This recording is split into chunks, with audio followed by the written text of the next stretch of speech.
نسل کو پیغام ہے میرا، ہر حال میں تم صاحب کردار ہی رہنا۔ جب دین فروش بیچ رہے ہوں خدا کا دین، تم حق کا علم لے کے وفادار ہی رہنا۔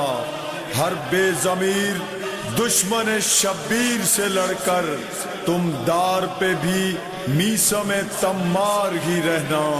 آنچ آئے نہ شبیر کے مقصد پہ ہمیشہ، سب کچھ نثار کرنے کو تیار ہی رہنا۔ بزدل نہیں بننا، نہ عقیدے کو بدلنا، جیسے بھی ہو حالات آزادار ہی رہنا۔ اعوذ باللہ السمیع العلیم من الشیطان اللعین الرجیم۔ بسم اللہ الرحمن الرحیم۔ الحمد للہ رب العالمین، والعاقبۃ للمتقین، والجنۃ للموحدین، والنار للکافرین۔ الصلاة والسلام علی اشرف الانبیاء والمرسلین، سیدنا و شفیعنا و نبینا و ہادینا ابی القاسم محمد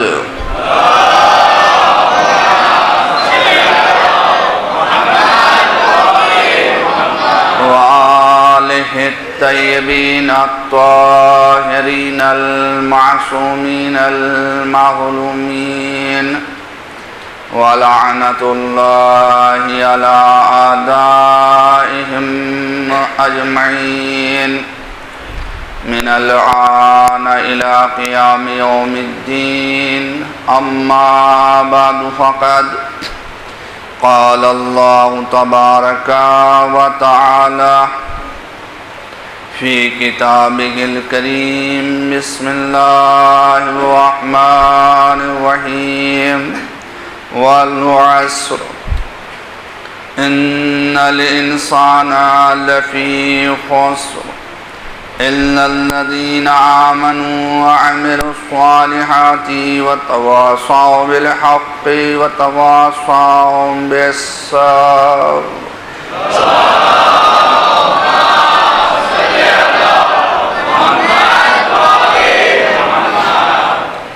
بزرگان محترم، برادران عزیز،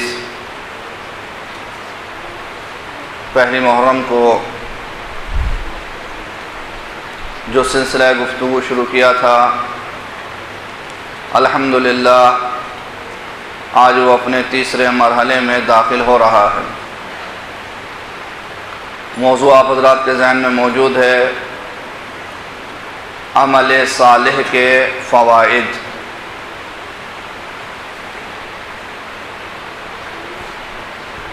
کل اس موضوع پر گفتگو ہماری اس منزل پر آ کر کے تمام ہوئی تھی کہ جو افراد عمل صالح انجام دیتے ہیں، خدا ان کے گناہوں کو چھپا دیتا ہے۔ گناہ کے سلسلے میں تقریر کے اختتام پر یہ بیان کیا گیا تھا کہ جو ہماری کارپوریل لائف ہے، جسمانی زندگی، مادی زندگی، اس کے اوپر گناہ کے جو بیڈ ایفیکٹس ہیں وہ کیا ہیں۔ آج ایک قدم اور آگے بڑھتے ہوئے کہ جو ہم گناہ انجام دیتے ہیں، ان گناہوں کا بیڈ ایفیکٹ ہماری اسپریچول لائف کے اوپر کیا ہوتا ہے۔ یہ جو ہماری روحانی اور معنوی زندگی ہے، اس کو گناہ کس طریقے سے متاثر کرتے ہیں۔ دیکھیں، جن چیزوں کو ہم اپنی آنکھوں سے دیکھتے ہیں، اپنے 5 سینسز کے ذریعے سے جن کو محسوس کرتے ہیں، فیل کرتے ہیں، ان کا تعلق ہماری کارپوریل لائف سے ہے، اور جن چیزوں کو ہم اپنی آنکھوں سے دیکھ نہیں سکتے اور اپنی سینسز کے ذریعے فیل نہیں کر سکتے، ان کا تعلق ہماری اسپریچول لائف سے ہے۔ یہ ہماری معنوی زندگی، معنوی زندگی کو بھی گناہ متاثر کرتے ہیں، اور سب سے پہلا برا اثر یا بیڈ ایفیکٹ جو ہماری اسپریچول لائف پر پڑتا ہے وہ یہ ہے کہ انسان کے دل سے عبادت کی لذت ختم ہو جاتی ہے۔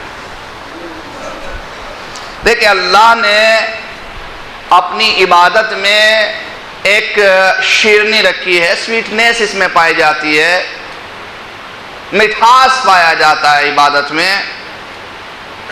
اگر یہ مٹھاس نہ ہوتا تو کوئی اللہ کی عبادت نہ کرتا، اگر اس کے اندر لذت نہ ہوتی تو کوئی اللہ کا ذکر نہ کرتا۔ اس لذت کو ہماری زبان محسوس نہیں کرتی، بلکہ ہماری روح محسوس کرتی ہے۔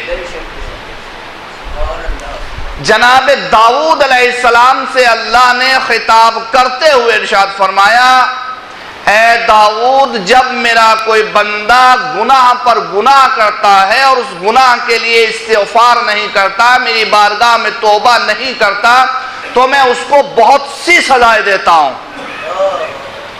اور ان میں سے سب سے چھوٹی اور سب سے پہلی سزا یہ ہے کہ ایسے انسان کے دل سے میں اپنے ذکر کی لذت کو چھین لیتا ہوں۔ گناہ کر رہا ہے انسان، اچھا کبھی جو ہے وہ اپنی فطرت کی طرف، اپنے اصلی نیچر کی طرف پلٹتا ہے، کہاں چل کر کے نماز پڑھ لوں۔ اب نماز پڑھ رہا ہے لیکن نماز پڑھنے میں مزہ نہیں آ رہا ہے، چونکہ اب وہ لذت اس سے چھن چکی ہے، وہ مٹھاس، وہ شیرنی اب اس کے پاس موجود نہیں ہے گناہ کی وجہ سے۔ انسان اگر کہیں پھنس گیا، دعائے کمیل ہو رہی ہے تو دعائے کمیل پڑھی جا رہی ہے، وہ بیچارہ بیٹھا ہوا پیج پلٹ رہا ہے۔ اچھا اگر شرما حضوری انسان جو ہے وہ مجلس میں آ گیا سپوز، تو بار بار گھڑی دیکھتا ہے مول صاحب کب اتریں گے، کب فاتحہ تقسیم ہو، تبرک تقسیم اور میں لے کر کے نکلوں۔ کہیں قرآن کی تلاوت ہو رہی ہو، بار بار گھڑی دیکھ رہا ہے یاسین کتنی دیر کے بعد ختم ہوگی۔ کیوں؟ چونکہ مجھے اسے اس میں مزہ نہیں آ رہا ہے۔ خدا نہ کرے، خدا نہ کرے، خدا نہ کرے کہ کسی کے اندر یہ حالت پیدا ہو جائے کہ اس کو ذکر الہی میں، عبادت الہی میں مزہ نہ آتا ہو، دل نہ لگتا ہو، تو اسے فوراً متوجہ ہونا چاہیے اپنے گناہ کی طرف کہ کہیں ایسا تو نہیں کہ میرے گناہ بڑھ رہے ہیں اور میں استغفار بھی نہیں کر رہا ہوں۔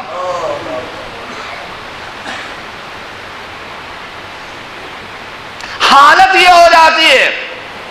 دیکھیں گناہ کی زیادتی، حجاج بن یوسف، اپنے جوان بھائیوں کے ساتھ شیئر کرنا چاہتا ہوں اس واقعے کو، بڑا اہم تاریخی واقعہ ہے۔ حجاج بن یوسف حج کے دوران مکے پہنچتا ہے۔ ہم آپ جانتے ہیں جو افراد جا چکے ہیں وہ لوکیشن سے واقف ہیں۔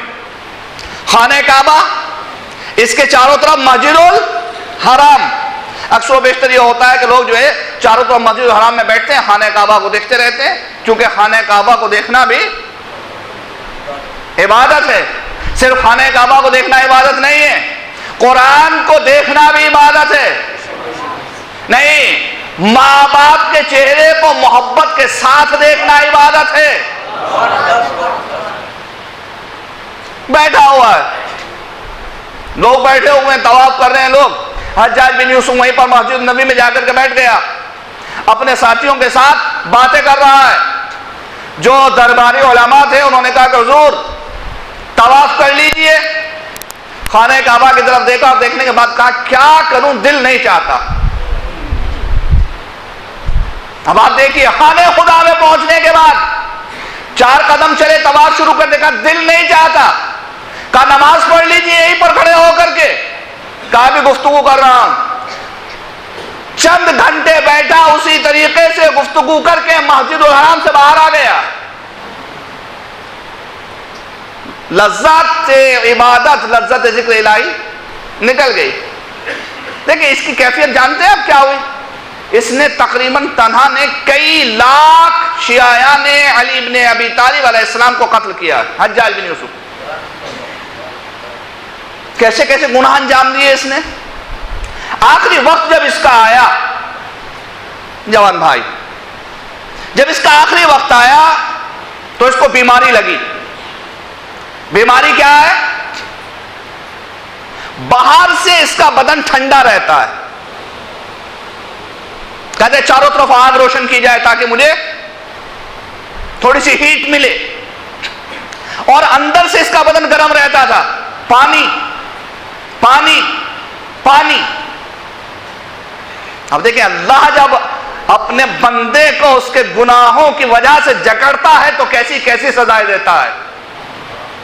اندر سے بدن گرم, پانی پانی پانی, باہر سے بدن ٹھنڈا, چاروں طرف آگ. جب یہ پریشان ہو گیا اس کنڈیشن سے تو ایک مرتبہ اس نے بلایا کس کو؟ وہی جس نے اسلام میں سب سے بڑا فتنہ پیدا کیا, ابو موسیٰ اشعری. کہا ایک کام کر, میرے لیے دعا کر دے تاکہ مجھے اس مصیبت سے نجات مل جائے. وہ مسکرایا, مسکرانے کے بعد کہا کہ دعا تو کر دوں لیکن مجھے نہیں معلوم کہ تیرے لیے یہاں بہتر ہے یا وہاں بہتر ہے. وہاں جانے کے بعد اس سے زیادہ معاملہ ہوگا. تو دیکھیں حقیقت یہ ہے کہ جب انسان گناہ انجام دیتا ہے تو لذت عبادت اس کے دل سے چھن جاتی ہے. یہ سب سے پہلا اسپرچول اثر ہے. اچھا دوسرا اثر کیا ہے؟ دوسرا اثر یہ ہے کہ انسان کی دعا قبول نہیں ہوتی. دیکھیں دعا جو ہے, دعا ایک اسپرچول ریلیشن ہے بندے اور اللہ کے درمیان. اسے کوئی دیکھتا ہے؟ نہیں دیکھتا. ادھر سے کنیکٹ ہو رہا ہے انسان. ہو سکتا ہے کہ انسان دعا پڑھ رہا ہو ادھر کنیکٹ نہ ہو. ضروری نہیں ہے کہ جو ورڈنگ ہے اس کے ذریعے ہم کنیکٹ ہو جائیں. کنیکٹ ہوتا ہے انسان دل کے ذریعے, روح کے ذریعے, نفس کے ذریعے. بہت سے لوگ ہیں دعا پڑھتے رہتے ہیں, دعا کمیل, اور اپنے پورے کاروبار کے بارے میں بھی سوچتے رہتے ہیں. وہ پوری دعا کمیل ختم ہو جاتی ہے, اس سے کنیکٹ نہیں ہو پاتی روح یا نفس, چونکہ ایک روحانی رشتہ ہے. تو کہتے ہیں کہ جب انسان کے گناہ زیادہ بڑھ جاتے ہیں تو انسان کی دعا قبول نہیں ہوتی. جبکہ اللہ کا حکم کیا ہے کہ تم مجھ سے دعا کرو, میں تمہاری دعا کو قبول کروں گا. تو اللہ تو صادق الوعد ہے, اپنے وعدے کا سچا ہے. وہ انسان تھوڑا ہی ہے کہ صبح کو وعدہ کرتا ہے شام میں بھول جاتا ہے. اس نے جو کہہ دیا قیامت تک کے لیے ٹلے, پھر دعا کیوں نہیں قبول ہوتی؟ کہا دعا اس لیے قبول نہیں ہوتی چونکہ اس کے گناہ دعا کی قبول ہونے کی راہ میں رکاوٹ بن جاتے ہیں. اسی لیے جب آپ دعائے کمیل پڑھتے ہیں اس میں ایک جملہ نہیں کہتے اللہم اغفر لی الذنوب التی تحبس الدعاء, خدایا میرے ان گناہوں کو معاف کر دے جن کی وجہ سے دعا حبس ہو جاتی ہے, تجھ تک پہنچ ہی نہیں پاتی, اور پہنچتی ہے تو رد ہو جاتی ہے. پھر وہی صحابی اور وہی امام ابو خالد کابلی امام سجاد علیہ السلام کی خدمت میں جاتے ہیں, سلام کرتے ہیں.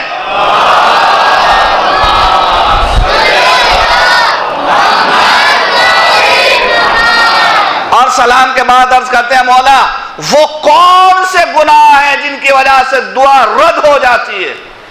مولا نے فرمایا الذنوب التی ترد الدعاء وہ گناہ جن کی وجہ سے دعا رد ہو جاتی ہے، ستہ، وہ 6 گناہ ہیں، 6 گناہ۔ مولا بیان فرمائیے وہ 6 گناہ کون سے؟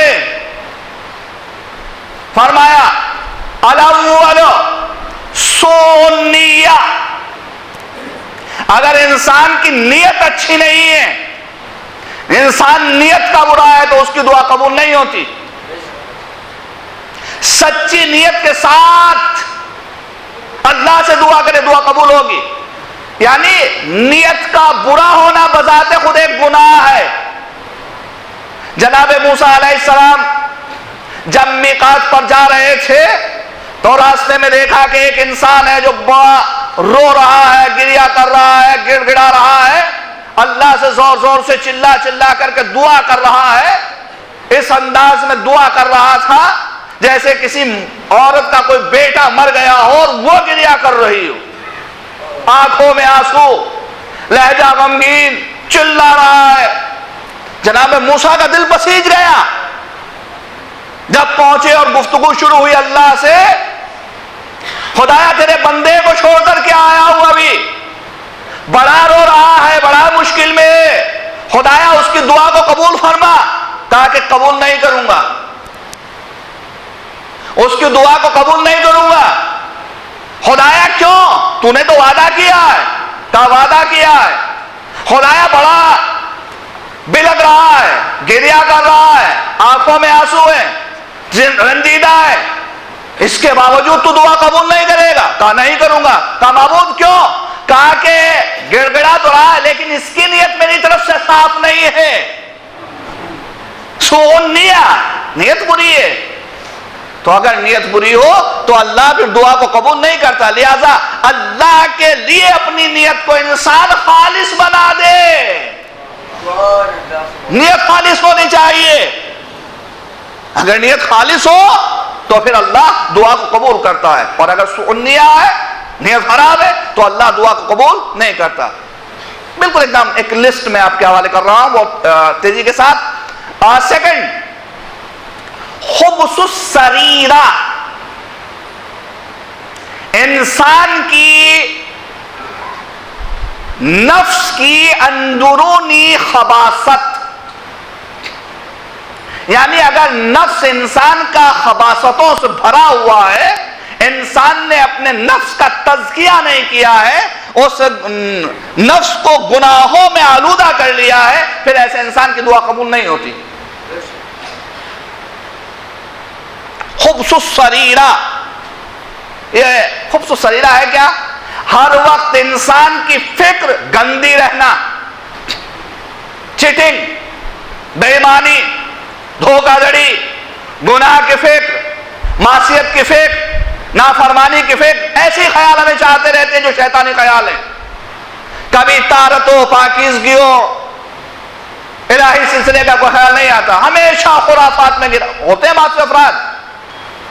آپ پریکٹیکل کر لیجئے، آپ کو اپنی بستی میں، اپنے شہر میں، اپنے جاننے والوں میں، دوستوں میں، احباب میں، رشتہ داروں میں ایسے افراد مل جائیں گے کہ جن کا ذہن ہمیشہ خرافاتی ہوتا ہے، کبھی اچھی بات سوچتے ہی نہیں، اچھی بات زبان پر نہیں آتی، ہمیشہ برا سوچتے ہیں، بری بات زبان پر آتی ہے۔ یہ خبث السریرہ، اللہ فرماتا ہے کہ جس کی سیرت میں خباثت بھری ہوئی ہے اس کی دعا قبول نہیں ہوگی۔ میری زبان سے تیز اس گھڑی کی سوئی چلتی۔ نمبر 3، النفاق مع الاخوان، تیسرا گناہ جس کی وجہ سے انسان کی دعا قبول نہیں ہوتی، وہ کیا ہے؟ اپنے بھائیوں کے ساتھ نفاق کرنا، سامنے کچھ پیچھے کچھ، سامنے آئیے بسم اللہ بیٹھیے، ہم آپ سے بہت محبت کرتے ہیں، جیسے اٹھ کے گیا تو آپ بڑا خبیث انسان ہے۔ جب سامنے آئے گا، اچھا میں آپ کا ہمدرد ہوں، بتائیے آپ کی کیا خدمت کر سکتا ہوں، آپ کے کیا کام آ سکتا ہوں، میں چاہتا ہوں آپ کے ساتھ کوئی اچھائی کروں، اور جیسے ہی موقع ملا، جیسے بچھو ڈنک مارتا ہے اسی طریقے سے نقصان پہنچانا شروع کر دیتا ہے۔ یہ کیا ہے؟ نفاق مال اخوان، اپنے بھائیوں کے ساتھ، ایک مومن کا دوسرے مومن کے ساتھ، چونکہ مومن مومن کا بھائی ہے، نفاق کرنا۔ پیغمبر اسلام حضرت محمد مصطفیٰ صلی اللہ علیہ وآلہ وسلم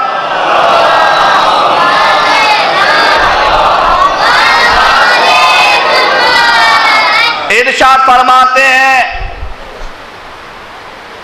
کہ جو انسان اس دنیا میں دو چہروں والا ہے، دو چہروں والا ہے، یہ نہیں کہ اس کے دو چہرے ہیں، نہیں، دو چہرے مطلب سامنے کچھ پیچھے کچھ، کہتے ہیں یاتی یوم القیامہ لہو وجہان من النار، قیامت میں میدان محشر میں اس انسان کو اس حالت میں لایا جائے گا کہ اس کے پھر حقیقت میں دو چہرے ہوں گے، لیکن دونوں آگ کے بنے ہوئے ہوں گے، من النار، آگ کے چہرے۔ کیوں؟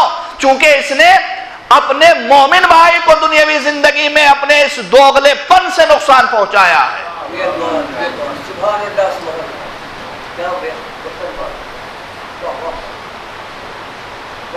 جائے عزیزو فیصلہ کر کے بتاؤ، یہ جملہ آپ کے حوالے، کہ جب ایک مومن کے ساتھ نفاق کا یہ انجام ہے تو اگر کوئی امیر المومنین کے ساتھ نفاق کرے گا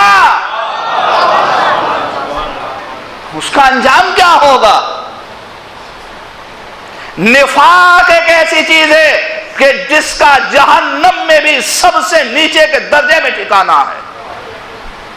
منافقین دیکھیں قرآن کریم میں چند مقامات ایسے جہاں منافقین کے لیے باقاعدہ لفظ لعنت کی ہے، پھر دنیا والآخرہ، دنیا میں بھی اور آخرت میں بھی منافق لعنتی ہے۔ منافق سے بہتر کافر ہے، کافر منافق سے بہتر ہے، چونکہ کافر کھلا ہوا ہے، ہم جانتے ہیں کہ ہمارا دشمن ہے، لیکن منافق ہماری بز میں بیٹھ کر کے ہم کو نقصان پہنچاتا ہے، پتہ ہی نہیں لگتا مدتوں کہ اپنا ہے یا پرایا ہے، پتہ نہیں لگتا اپنا ہے یا پرایا، زندگی گزر جاتی ہے، جب جنازہ سامنے آتا ہے تب معلوم ہوتا ہے کہ یہ اپنا تھا یا پرایا۔ جو پرایا ہوتا ہے جنازہ چھوڑ کر کے چلا جاتا ہے، جو اپنا ہوتا ہے جنازے کو لیے بیٹھا رہتا ہے۔ نفاق سب سے خطرناک چیز ہے، کیسی کیسی شکلیں لے کر کے نفاق سامنے آتا ہے۔ سقیفہ میں جب مولا کائنات کے غصب کو، مولا کائنات علیہ السلام کے حق کو غصب کر لیا گیا، ابو سفیان آیا مولا کائنات کے پاس، کہا علی تمہارے حق کو تم سے چھین لیا گیا۔ دیکھیں منافق کے پہچان، اگر کہو تو اس مدینے کو فوج سے بھر دوں، اپنا حق لینے کے لیے اٹھیے۔ مولا کائنات مسکرائے، چونکہ علی ہے، علی کی نظریں پہچانتی ہیں، لیکن امام ہے نا، اور جو دل کے حالات کو نہ پڑھ سکے وہ امام نہیں ہو سکتا۔ ایک مرتبہ دل کو پڑھا، دل کو پڑھنے کے بعد فرمایا ابو سفیان تو اسلام کا ہمدرد کب سے ہو گیا؟ نفاق زبان پر کچھ ہے، کچھ ہے۔ معصوم فرماتے ہیں کہ اگر انسان اپنے بھائیوں کے ساتھ نفاق سے کام لیتا ہے تو ایسے انسان کی دعا قبول نہیں ہوتی۔ 3 آج ہو گئے، انشاءاللہ 3 کل۔ دیکھیں اسلام کو جتنا نقصان منافقین نے پہنچایا اتنا نقصان دشمنوں نے نہیں پہنچایا۔ انہوں نے بزم میں رہ کر کے اسلام کی جڑوں کو کھوکھلا کیا، اسلام کا لباس پہن کر کے اسلام کے دشمن بنے رہے۔ یزید نے کیا کیا؟ قتل امام حسین علیہ السلام کے بعد اس نے یہی تو اعلان کیا تھا کہ نہ کوئی وحی نازل ہوئی، نہ کوئی آسمان سے خبر آئی، نہ کوئی نبوت تھی۔ یہ تو نعوذ باللہ من ذالک بنی ہاشم نے حکومت حاصل کرنے کے لیے ڈھونگ رچا تھا۔ لا جاء خبر ولا وحی نزل، انکار کر بیٹھا، وحی کا بھی انکار، قرآن کا بھی انکار، نبوت کا بھی انکار، مسلمان بنا ہوا۔ اس کا مطلب کیا؟ یعنی کربلا کے بعد نفاق کھل کر کے سامنے آ گیا۔ یہ جو کہتے ہیں کہ حسین نے اسلام کو بچا لیا، یہی ہے کہ جو یزید کر رہا تھا منافق، دنیا یہ سمجھ رہی تھی یہی اسلام ہے۔ حسین نے قربانی دے کر کے بتایا کہ نہیں، اسلام الگ چیز ہے، منافق کا عمل الگ چیز ہے۔ کیسی کیسی قربانیاں دی۔ آج 3 محرم ہے،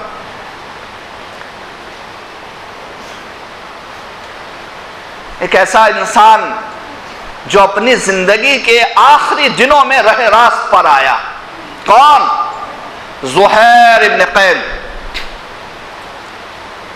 عثمانی شیعہ۔ حسین جب مکے سے چلے ہیں، راستے میں ان کا ساتھ ہوا ایک منزل پر، لیکن دل میں حسین کے اور اہل بیت کی نفرت ہے، نفرت۔ یہاں امام حسین علیہ السلام راستے میں اپنا خیمہ نصب کرتے ہیں تو زہیر نفرت کی وجہ سے دور جا کر کے اپنا خیمہ نصب کرتے ہیں تاکہ ساتھ نہ رہیں۔ ایک منزل ایسی آئی کہ وہاں زہیر مجبور ہو گئے کہ حسین کے نزدیک خیموں کو نصب کرے۔ خیمہ نزدیک میں نصب ہو گیا، تھوڑا فاصلے سے زہیر بیٹھے ہوئے اپنے ساتھیوں کے ساتھ، زوجہ کے ساتھ، رشتہ داروں کے ساتھ کھانا کھا رہے تھے کہ امام حسین نے اپنے قاصد کو بھیجا کہ جاؤ زہیر کے پاس جاؤ اور زہیر کو کہنا کہ فرزند رسول حسین ابن علی نے بلایا۔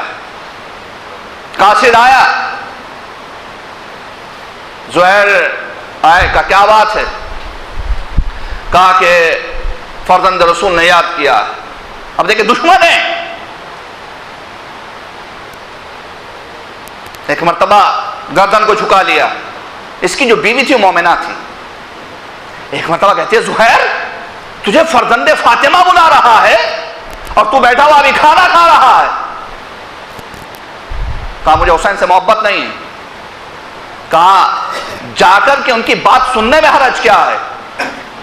کہا تو کہہ رہی ہے تو جاتا ہوں۔ زہیر چلے، حسین کی خدمت میں سلام کیا، تھوڑی دیر بیٹھے، حسین نے چند جملے کہے، اس کے بعد جو زہیر کھڑے ہوئے تو مسکراتے ہوئے کھڑے ہوئے، اپنے خیمے میں آئے۔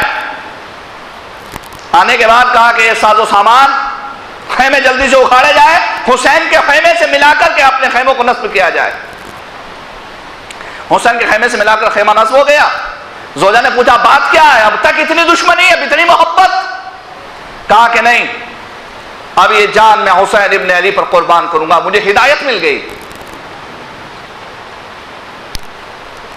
جا میں نے تجھے طلاق دی، میں نہیں چاہتا کہ میری وجہ سے تجھ پر کوئی مصیبت آئے،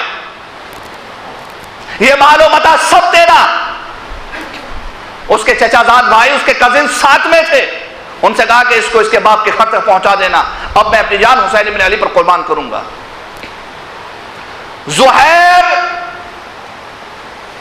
نے چند موقعوں پر بڑی محبت کا اظہار کیا۔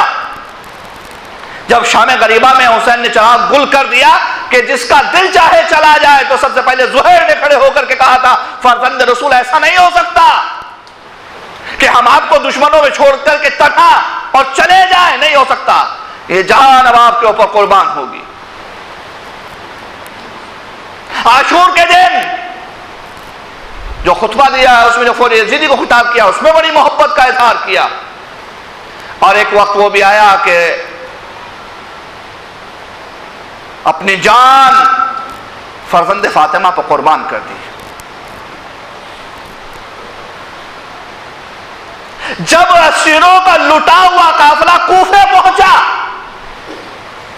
اور زہیر کی زوجہ کو معلوم ہوا کہ حسین اور حسین کے تمام ساتھی کربلا کے میدان میں قتل ہو گئے، تو اس نے اپنے غلام کو بلایا، غلام کے حوالے کفن کیا، کہ جا کر کے اپنے آقا کو کفن پہنا کے آ، تیرے آقا کا لاشا کربلا کی زمین پر بے گورو کفن پڑا ہوا ہے۔